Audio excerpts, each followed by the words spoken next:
Welcome students. इस video में हम class 6 PTB book 6 ratio and proportion उसकी एक्सरसाइज यहाँ पे ये गलत यानी कि उसकी एक्सरसाइज ये 6.1 है और 6.1 का हम क्वेश्चन नंबर करेंगे। ये एक्सरसाइज 6.1 है तो इसका हम करेंगे क्वेश्चन नंबर 4 सॉल्व करेंगे। प्रीवियस वीडियो में हमने क्वेश्चन नंबर 3 सॉल्व किया था। वहाँ पे हमें रेशियोज दी हुई थी जो फ्रैक्शन में भी थी और डेसिमल फॉर्म में भी थी और टीचर्स फॉर्म में थी, तो उनको हमने सिंप्लीफाई करना था।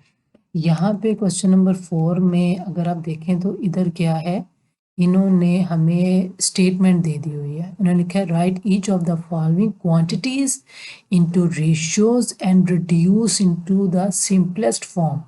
अब नीचे कुछ क्वांटिटीज हमें दे दी हुई हैं, ठीक है, तो उनको उन्होंने कहा कि पहले तो आप इसको रेशियो की फॉर्म में लिखें कि रेशियो में आपको ये word sentence type word problems type लग रही हैं, तो पहले आप इसको रेशियो की फॉर्म में लिखें कि रेशियो में आप कैसे लिखेंगे और फिर इनको आप बाद में सिंप्लीफाई करें।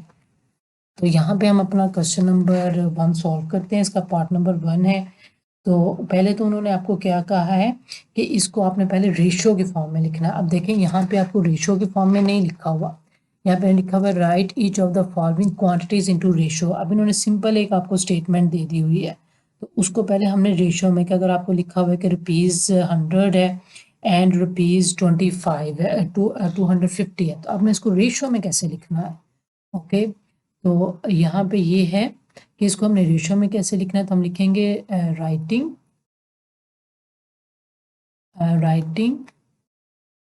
इन रेशियो फॉर्म, यानी कि इसको हम रेशियो के फॉर्म में लिखते हैं, writing in ratio form. Okay, इसको हम यहाँ पे लिखते हैं रेशियो के फॉर्म में। तो ये हमारे पास क्या है, अच्छा, जब आप रेशियो में लिखेंगे तो आप यूनिट नहीं लिखेंगे। ओके, अब यहाँ पे मैं आपको दिखाती हूँ कि जब हमने लिखना है तो हम रेशियो में कैसे लिखते हैं। यहाँ पे हमारे पास आता है ये आता है हमारे पास एंटीसीडेंट। ओके, ये हमारे पास एंटीसीडेंट आता है और ये रेशियो आती है और ये क्या आता है, कॉन्सिक्वेंट आता है। ठीक है, ये हम रेशियो लिखने का हमारे पास एक फॉर्मूला है, ये पैटर्न करेंगे। कोई भी आपको वर्ड स्टेटमेंट दिए तो उसको रेशियो के फॉर्म में कैसे लिखना। पहला नंबर आपका एंटीसीडेंट, रेशियो कॉन्सिक्वेंट। अब एंटीसीडेंट क्या है, ये जो नंबर आपको नजर आ रहा है ये वाला, ये आपके पास क्या नंबर आएगा, ये आपका एंटीसीडेंट आएगा। इसको आप यहाँ पे लिखेंगे रेशियो, ठीक है, और कॉन्सिक्वेंट क्या आएगा 250 यानी कि 250। तो ये आपका रेशियो लिखने का फॉर्मूला है कि कोई भी आपको अगर ऐसी स्टेटमेंट आती है ₹100 एंड ₹250 दिया हुआ, तो पहला नंबर आपका एंटीसीडेंट यहाँ पे आएगा एंटीसीडेंट, और दूसरा जो सेकंड नंबर है या क्वांटिटी जो आपको दी हुई है वो आपकी यहाँ पे आएगी। दरम्यान में रेशियो, ये जिसको आपने कॉलम कहते हैं, इसको रेशियो का सिंबल इस तरह आप रेशियो के फॉर्म में लिखेंगे। तो ये इसका पैटर्न है रेशियो के फॉर्म में लिखने का। रेशियो में जब आपको कोई क्वांटिटीज 2 दे दी हुई हैं तो या 3 दे दी हुई हैं तो उसको रेशियो के फॉर्म में इस तरह हमने लिखना है। अब हम क्या करेंगे, नेक्स्ट स्टेप है हमारे पास इसको सिंप्लीफाई करना। तो सिंप्लीफाई हम क्या करेंगे, डिवाइड बाय, हमें पता है कि हमने प्रीवियस क्वेश्चंस में इसकी बहुत अच्छी प्रैक्टिस कर ली हुई है कि हमें क्या था कि डिवाइड बाय HCF के, इसके डिवाइड बाय HCF के इसके हाईएस्ट कॉमन फैक्टर से हमने डिवाइड कर लेना है। तो हाईएस्ट कॉमन फैक्टर से हम इसको डिवाइड करेंगे कि वो हमारे पास क्या आ जाएगा, इसका हाईएस्ट कॉमन फैक्टर है हमारे पास 50। हमारे पास इसका हाईएस्ट कॉमन फैक्टर का आप निकालेंगे तो हमारे पास क्या है, इसका 50 हाईएस्ट कॉमन फैक्टर है। तो हाईएस्ट कॉमन फैक्टर का निकालने का तरीका हमारे पास चैप्टर नंबर 3 में, अगेन मैं आपको बता रही हूँ, हम पढ़ चुके हैं।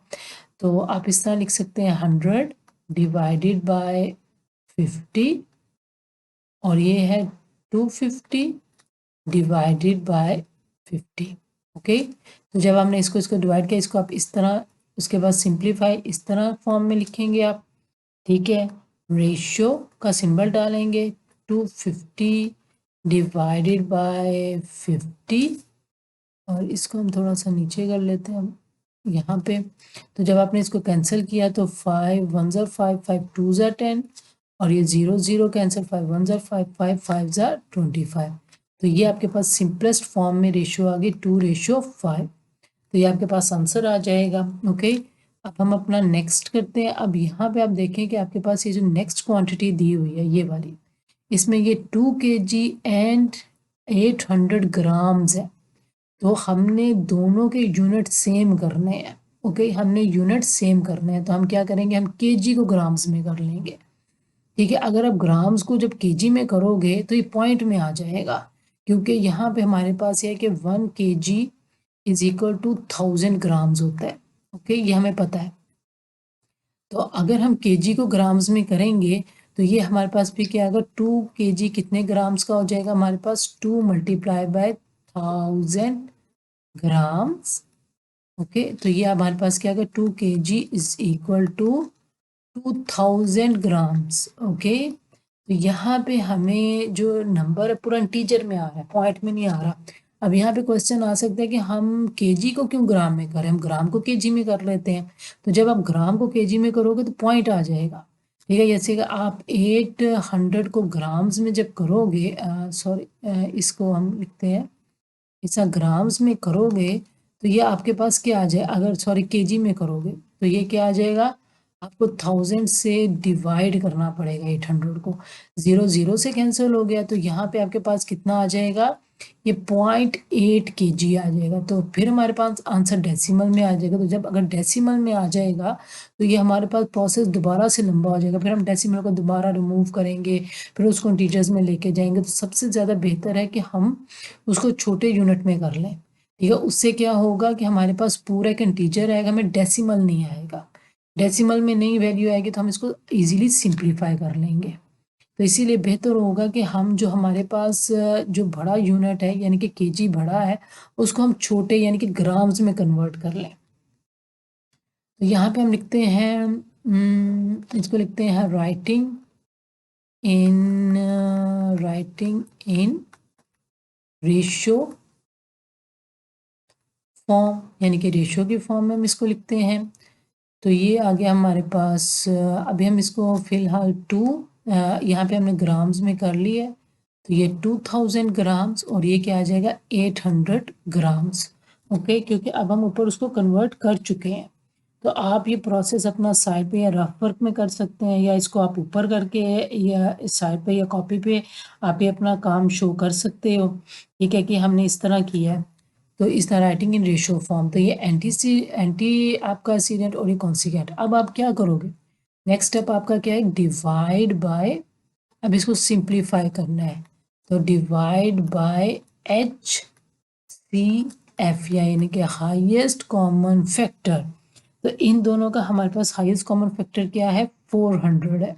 ओके, तो उससे हम इसको डिवाइड कर लेंगे, 2000 divided by 400 ratio 800 divided by 400।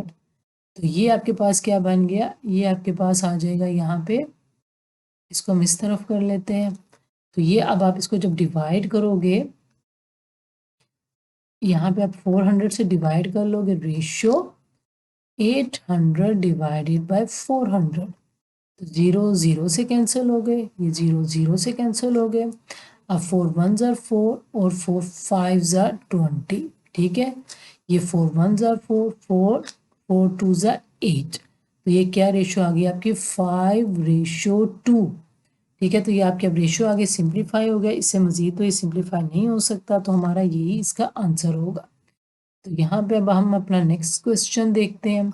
Simply वही है कि यहाँ पे 1 मीटर है और 500 सेंटीमीटर, तो यूनिट आपके सेम होने चाहिए। ठीक है, जैसे हमने पहले क्वेश्चन में यूनिट सेम किए हैं, यूनिट आपके दोनों के सेम होने चाहिए, क्वांटिटीज सेम होनी चाहिए। क्योंकि अगर आप रेशियो की डेफिनेशन पढ़ो तो क्या कंपैरिजन होता है सेम क्वांटिटीज में, क्वांटिटीज आपके पास सेम होनी चाहिए। ओके, यानी कि ये मीटर है तो ये भी मीटर होना चाहिए, ये सेंटीमीटर है तो ये भी सेंटीमीटर होना चाहिए, फिर आप रेशियो में कंपैरिजन करोगे। इसीलिए क्या है कि हमें यूनिट को चेंज करना, सेम करना लाजमी होता है रेशियो में। तो यहाँ पे देखें कि हम 1 मीटर को क्या करते हैं, हमें पता है कि 1 मीटर में कितने सेंटीमीटर होते हैं, 100 सेंटीमीटर होते हैं। ठीक है, तो लिहाजा हम मीटर को सेंटीमीटर में चेंज करेंगे। अगर हम सेंटीमीटर को मीटर में चेंज कर लेंगे तो हमारा आंसर पॉइंट्स में आ सकता है, डेसिमल में। यहाँ पे तो नहीं आएगा, यहाँ पे तो 5 आंसर आ जाएगा, लेकिन फिर भी हम बड़ी से छोटी में ही जाएंगे, हम अपना एक ही सीक्वेंस रखेंगे। तो writing in ratio form, writing in ratio form, तो वो क्या आ गया आपके पास 100 रेशियो, क्योंकि अब यहाँ पे हमने मीटर को सेंटीमीटर में चेंज कर दिया, तो 100 रेशियो 500। अब हम इसका कंपैरिजन करेंगे, तो डिवाइड बाय, अब हम इसको सिंप्लीफाई करेंगे, ठीक है। तो इसको अब जब हम सिंप्लीफाई करेंगे तो क्या आ जाएगा आपके पास, डिवाइड बाय HCF, तो वो क्या आपके पास 100 है, ओके। यहाँ पे लिखते हैं 100 डिवाइडिंग बाय, यानी कि दोनों का जो हाईएस्ट कॉमन फैक्टर है, हाईएस्ट कॉमन फैक्टर जो सबका इनका हाईएस्ट फैक्टर जो दोनों को डिवाइड करता है नंबर को, वो क्या है 100 है। तो ये जब हमने इसको डिवाइड किया, मैंने एक स्टेप यहाँ पे लीव कर दिया, इसको डिवाइड करेंगे तो 1 आ जाएगा, और ये मैंने जो हमारा एक स्टेप लीव कर दिया, तो ये 1:5 आ जाएगा। अब हम अपना क्या करते हैं, नेक्स्ट क्वेश्चन सॉल्व करते हैं। इन क्वेश्चंस में जब आप रेशियो का क्वेश्चंस करेंगे, यूनिट को चेंज करना बहुत ज़रूरी है, और सबसे ज़्यादा इजी है कि जो बड़ा आपके पास क्वांटिटी है उसको छोटी क्वांटिटी में ले जाए, ठीक है, उससे आपका क्वेश्चन इजीली सॉल्व हो जाएगा। तो 1 ईयर कितने डेज के बराबर होता है, एक साल में कितने दिन होते हैं, हमें पता है कि 365 डेज होते हैं, ठीक है। यहाँ पे बात हो रही है ईयर और डेज की, तो आप क्या करोगे, ईयर को डेज में कन्वर्ट कर लोगे, यानी कि बड़ी क्वांटिटी को छोटी क्वांटिटी में कन्वर्ट कर लोगे। तो 1 ईयर में 365 डेज होते हैं, तो लिहाजा अब हम इसको 1 ईयर क्या लिखा जा सकता है, 365 डेज के बराबर। अब हम क्या कहते हैं, writing in ratio form, writing in ratio form, ठीक है। तो ये क्या है 365 रेशियो 240, तो ये डेज हो गए। अब देखो यहाँ पे मैंने 1 ईयर को डेज में लिख लिया, ये 365 डेज आ गए, और ये भी डेज, तो ये दोनों क्वांटिटीज अब क्या हो गई, डेज में हो गई है, दिन सेम हो गया, अब हमारे पास यूनिट सेम हो गया। अब हम इसका रेशियो है, अब हम इसको कंपैरिजन कर सकते हैं, ठीक है। अब हम इसको इसका डिवाइड करके ऐसे फाइंड करेंगे और कंपैरिजन हमारा हो जाएगा। इसी तरह जो मैंने प्रीवियस क्वेश्चन किया उनमें क्वांटिटी सेम की है, क्वांटिटी सेम करके, यानी कि केजी था उसको ग्राम में लेके, दोनों ग्राम में हो गए तो फिर हमने सॉल्व किया, मीटर को सेंटीमीटर में ले गए हैं तो दोनों जब सेंटीमीटर हो गए फिर हमने इसको सॉल्व किया। तो यूनिट आपने लाजमी चेंज करने हैं, ये ना, दोनों के यूनिट आपने लाजमी सेम करने हैं। और इसमें सबसे बड़ी बात यह कि आप जो बड़ा क्वांटिटी है, बड़ा यूनिट है, बड़ा आपको वैल्यू लग रही है, उसको छोटे में कन्वर्ट कर लो, इस तरह आपका आंसर डेसिमल में नहीं आएगा आपका, यानी कि पूरा एक नंबर आ जाएगा, इंटीजर आ जाएगा आपके पास, होल एक इंटीजर पूरा नंबर आ जाएगा। तो उस नंबर को आगे सिंप्लीफाई करना आसान होगा, यानी कि बनिस्बत आप करो कि आपके पास कोई डेसिमल आ जाए, तो जैसे हमारे पास यहाँ इन क्वेश्चन में डेसिमल में आ गया था, तो डेसिमल को पहले हमने फ्रैक्शन में किया, फ्रैक्शन को फिर एलसीएम में लेके इंटीजर में किया, फिर इंटीजर को सिंपलीफाई, तो बहुत लंबा प्रोसेस हो जाता है। कर सकते हो आप, ये नहीं कि नहीं कर सकते, कर सकते हो, लेकिन फिर आपको और लंबी मेहनत करके दोबारा वही काम करना पड़े। तो इससे बेहतर है कि आप क्या करो, आप पहले उसको छोटी वैल्यू में ले जाओ, आपके पास पहले इंटीजर आ जाए तो सिंपल आपके स्टेप छोटे हो जाएंगे, आपका क्वेश्चन इजीली सॉल्व हो जाएगा। अब हम करेंगे डिवाइड बाय HCF, तो HCF से डिवाइड करोगे आप, ओके। तो यहाँ पे HCF इन दोनों का, यानी कि इन दोनों का कॉमन हाइट फैक्टर क्या है, वो है 5, तो हम इधर लिख लेते हैं 365 divided by 5 ratio 240 divided by 5। तो जब आपने इसको इस तरह लिख लो 365 divided by 5 ratio 240 divided by 5, तो जब आपने इसको किया 5 1 ज़र 5, 5 7 ज़र 35, 1 इसको कैरी दे दिया, 5 3 ज़र 15, ओके। ये है 5 1 ज़र 5, और ये 5 1 ज़र 5, 5 4 ज़र 20, 4 इसको कैरी दे दिया, और 5 8 ज़र 40, तो ये क्या आ गया आपके पास 73 रेशियो, आपके पास यहाँ पे क्या आ गया 73 रेशियो, यहाँ पे हम लिख लेते हैं 48, तो ये आपके पास रेशो आ गई 73:48 आ गई है। तो ये आपका आंसर आ गया, क्योंकि मजीद अब इन दोनों का कोई हाईएस्ट कॉमन फैक्टर इन दोनों का नहीं है, कोई ऐसा नंबर कॉमन नहीं है जो इन दोनों को डिवाइड करे, क्योंकि ये एक प्राइम नंबर है, ये प्राइम नंबर है। एंड पे देखे 3 आ गया। अब ये तो डिवाइड नहीं हो सकता मजीद, ये तो हो सकता है लेकिन ये नहीं हो सकता, लिहाजा एक प्राइम नंबर हमारे पास आ गया, लिहाजा मजीद सिंप्लीफाई नहीं होगा, तो ये आपका आंसर हो जाएगा। अब हम अपना लास्ट क्वेश्चन करते हैं। तो यहाँ पे हमारे पास जो लास्ट क्वेश्चन है उसमें हमारे पास देखें ये डेज है, ये डेज है, वीक ज़्यादा है, 1 वीक बड़ा होता है, तो हम क्या करेंगे 1 वीक इज इक्वल, इसको हम कन्वर्ट कर लेंगे डेज में, ताकि हमारी तीनों क्वांटिटीज क्या हो जाए, डेज में आ जाए। तो 1 वीक में कितने डेज होते हैं, 7 डेज होते हैं, यानी कि एक वीक 7 डेज के बराबर होता है। अब हम लिखते हैं writing in ratio form, writing in ratio form, क्या अब हम इसको क्या कर रहे हैं, रेशियो की फॉर्म में लिख रहे हैं। तो यहाँ पे 1 डे तो हमारे पास 1 आ गया, ओके, और वीक हमारे पास क्या आ गया, 7 हो गया, 7 डेज के बराबर आ गया। 1 वीक किसके बराबर है, 7 डेज, तो यहाँ पे हम इसकी जगह क्या लिख लेंगे, 7 डेज, यहाँ पे 7 आ जाएगा।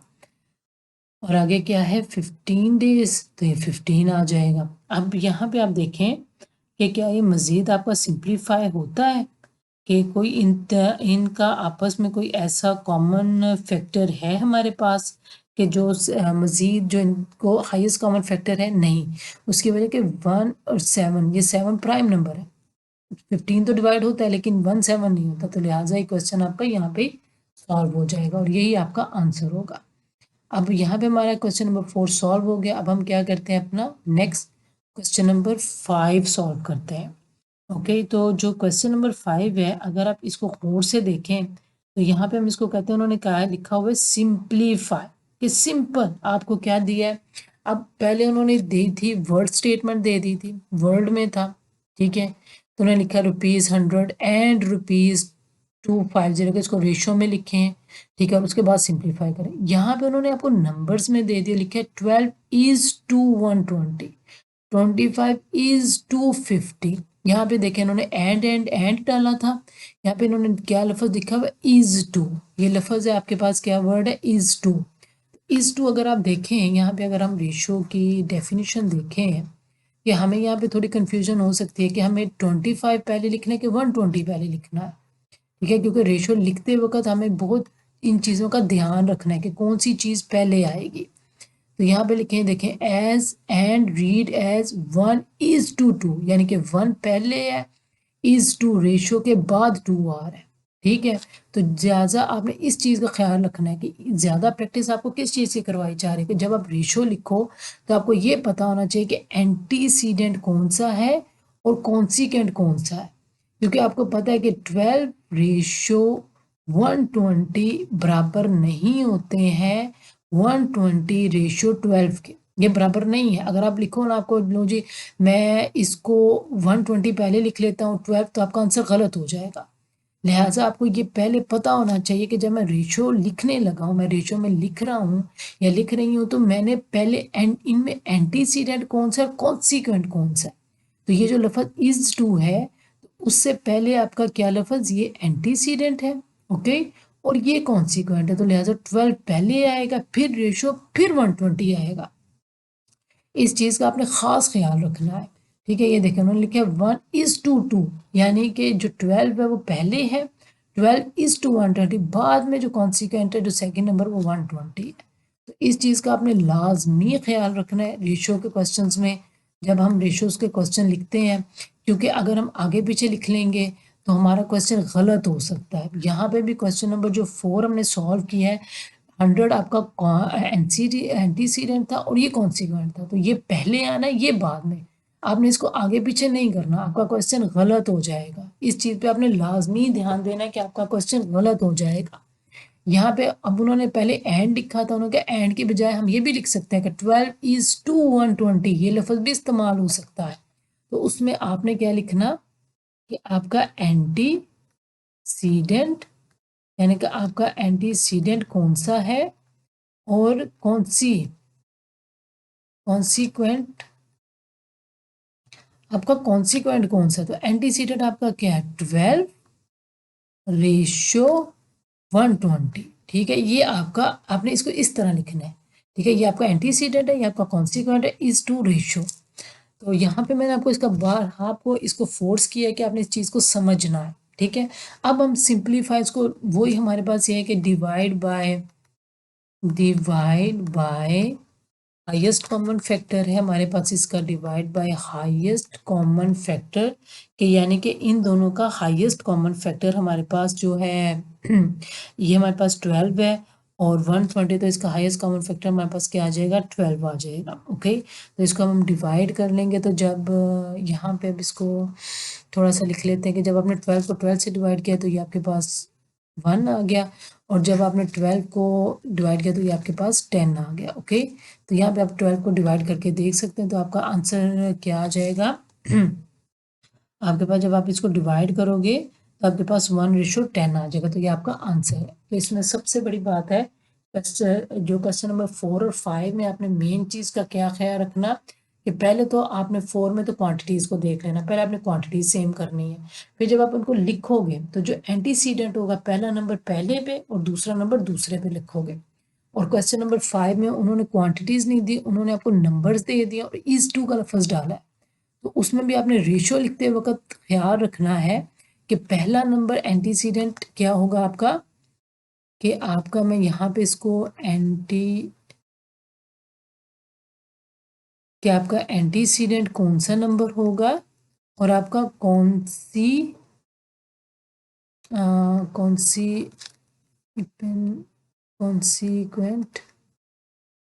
हम एक दफ़ा कॉन्सिक्वेंट की स्पेलिंग देख लेते हैं कि थोड़ा कंफ्यूज कर रहा है। कि कॉन्सिक्वेंट की स्पेलिंग हमारे पास यहाँ पे ओके ऐसी है, ये ठीक है। अच्छा, तो उसका ये था, अब ये देखिए कि कॉन्सिक्वेंट आपने लिख लेना है, ओके। और उसके बाद एंटीसीडेंट की जगह आपने 25 लिखना है, ओके। आप ऊपर लिख सकते हो कि भाई एंटीसीडेंट ये है, कॉन्सिक्वेंट किया है, तो उससे एक एग्जामिनर को ये पता चलेगा कि आपको वो है, इसका आइडिया है कि कॉन्सिक्वेंट एनसी यानी कि एंटीसीडेंट कौन सा, कॉन्सिक्वेंट कौन सा, तो कहाँ कि आप इसको सही तरीके से लिख सको। अब आप क्या करोगे, सिंप्लीफाई हम जो प्रीवियस अपने क्वेश्चंस में करते आ रहे हैं, डिवाइड बाय HCF है, ठीक है। जिन बच्चों को HCF का नहीं पता इन दोनों का, तो वो अपने चैप्टर जो हमने पहले प्रीवियस चैप्टर नंबर 3 है उसमें से फाइंड के उसी तरीके से आप इसको HCF फाइंड करोगे, हाईएस्ट कॉमन फैक्टर निकालोगे, ठीक है, और उसको आप लिख लोगे, उसे डिवाइड करोगे। तो ये 25 डिवाइडेड बाय 50 डिवाइडेड बाय इसके हाईएस्ट कॉमन फैक्टर से आप डिवाइड कर लोगे। तो 25 को 25 से डिवाइड किया आपने, तो इसको इस तरह कर लेते हैं, 25 divided by 25 ratio 50 divided by 25। तो ये 1 आ गया आपके पास, 1 रेशो 25 1 ज़ा 25 25 2 ज़ा, तो ये 1:2 आ गई है, ओके। तो इस चीज़ का आपने लाजमी ख्याल रखना है, क्योंकि रेशो में अगर आप इस तरह कर लेते, आप कहते आप 50 को पहले लिख लेते, रेशो 25 को बाद में लिखते, तो जब आपको सॉल्व करते तो 2:1, तो ये गलत हो जाना था, ये गलत हो जाना था, ओके। तो इस तरह आपने इसका ख़ास ख्याल रखना है इस चीज़ का। अब हम क्या करते हैं, अब हम अपना यहाँ पे नेक्स्ट क्वेश्चन सॉल्व करते हैं, ठीक है। तो यहाँ पे हम लिख लेते हैं अपना antecedent, okay, ratio consequent, okay. इसको हम लिख लेते हैं। अब हमारा एंटीसीडेंट कौन सा है, कॉन्सिक्वेंट कौन सा है, 80:100। अब डिवाइड बाय HCF के उसका हाईएस्ट कॉमन फैक्टर हमने इसके डिवाइड करना है, यानी कि इसके बाद हमने इसके हाईएस्ट कॉमन फैक्टर से, तो वो हमारे पास क्या आ जाएगा, 20 है। इसका हाईएस्ट कॉमन फैक्टर हमारे पास 20 है, तो इसको हम करेंगे 80:20 रेशियो 100 डिवाइडेड बाय 20। तो जब आपने इसको डिवाइड किया तो ये आपके पास आ गया 4, यानी कि 0 0 से कैंसिल, 2 1 और 4, मैंने इसको डायरेक्ट ही कर लिया है। आपने उस दूसरे मेथड से करना तो आप करके देख लीजिएगा, तो आपका रेशियो 4:5 आ जाएगा। अब हम अपना नेक्स्ट क्वेश्चन नंबर 4 सॉल्व करते हैं। तो इसको हम यहाँ पे लिख लेते हैं अपना बाकी सब मेथड वही है जो आप प्रीवियस अपने क्वेश्चंस में करते आ रहे हो, सिर्फ इसमें क्या है कि थोड़ा सा उन्होंने आपको यानी कि अगर आपको कोई ऐसे क्वेश्चन इस टू में आ गया है, एंड में आ गया, तो वो आपको इसकी प्रैक्टिस करवा रहे हैं। बाकी आप पीछे सारा ये मेथड कर चुके हो कि उसको हाईएस्ट कॉमन फैक्टर से डिवाइड करो, मल्टीप्लाई करो, डिवाइड बाय HCF, यानी कि सारा मेथड वही है। तो अगर आप देखो तो आपके पास हर चीज़ वही आ रही है, सिर्फ हम क्या चीज़ कर रहे हैं, हम लोग उसको थोड़ा सा यानी कि उसको लिखने का तरीका देख रहे हैं। तो डिवाइड बाय HCF, उसका हाईएस्ट कॉमन फैक्टर हमारे पास 24 है, तो यहाँ पे 72 divided by 24 ratio 48 divided by 24। ठीक है, ये 72 और ये 24 रेशियो 48 डिवाइडेड बाय 24। ठीक है, अब आप इसको जब कैंसिल करोगे 24 को आप 24 1 जा 24 हो गया, और 24 3 जा 72। ये आप करके देख सकते हो, यहाँ के 24 को 3 से 12 बाय 1 है 6, तो ये 7 आ जाएगा आपके पास। यहाँ पे आप करके इसको देख सकते हो। ओके, तो यहाँ पे 24 1 और 24 2 जा। ठीक है, आप इसको मल्टीप्लाई कर सकते हो कि 2 जार है 8, 4 2 जा 8 और 4 48 आ जाएगा। ओके, तो ये हमारे पास आया, और ये आपके पास क्या आ गया 3:2। तो ये हमारा क्वेश्चन नंबर 4 भी सॉल्व हो गया। अब हम अपना क्वेश्चन नंबर 5 करते हैं, जो कि सेम इसी मेथड से हमारे पास वो ये है यहाँ पे। तो अब इसको हम करेंगे एंटीसीडेंट रेशो कॉन्सीक्वेंट, और ये क्या आएगा आपके पास 4000 रेशियो 40। ओके, अब इसका क्या करेंगे divide by highest common factor. तो इसका तो हाईएस्ट कॉमन फैक्टर हमें देख के ही पता चल रहा है कि 40 है। ठीक है, तो हम इसके हाईएस्ट कॉमन फैक्टर 40 से डिवाइड कर लेंगे, 40 डिवाइडेड बाय 40, और ये आपके पास ये 0 0 से ये तो सारा कैंसिल हो गया, और ये 4 1 जार, तो ये क्या आ गया आपके पास 100 रेशो 1। तो ये आप देखिए कि क्वेश्चंस काफ़ी इजी हैं, सिर्फ इसमें हमने लिखने का मेथड देखा है। तो यहाँ पे हम अपना लास्ट क्वेश्चन सॉल्व कर लेते हैं। क्वेश्चन नंबर हमारे पास क्या है 6 है। 1/99 इज 2/33। ठीक है, तो इसको हम यहाँ पे सॉल्व करते हैं।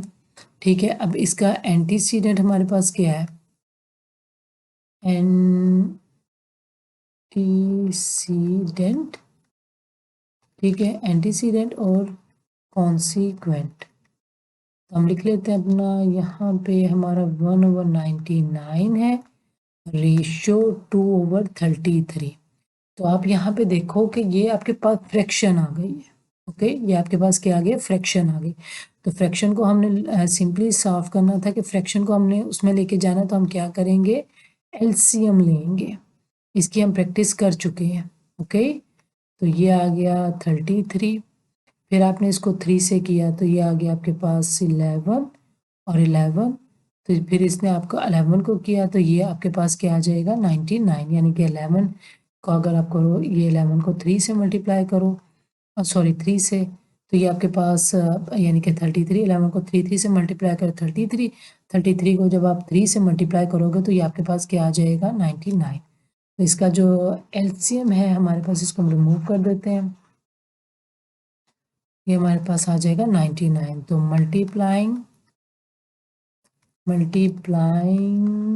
बाय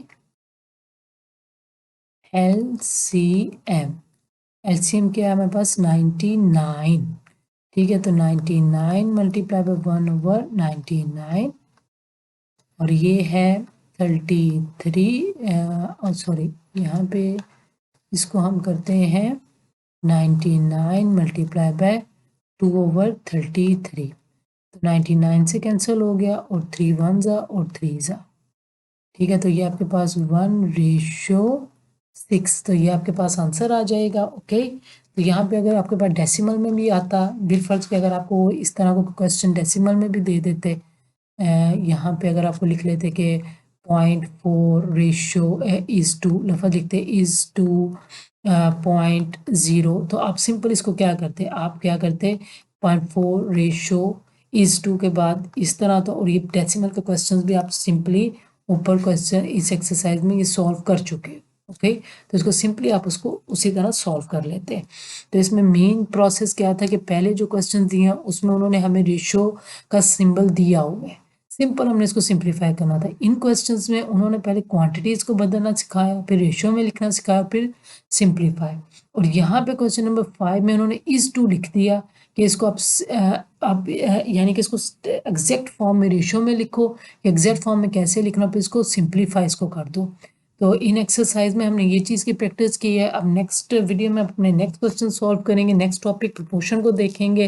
टिल देन अल्लाह हाफिज़, see you in the next video.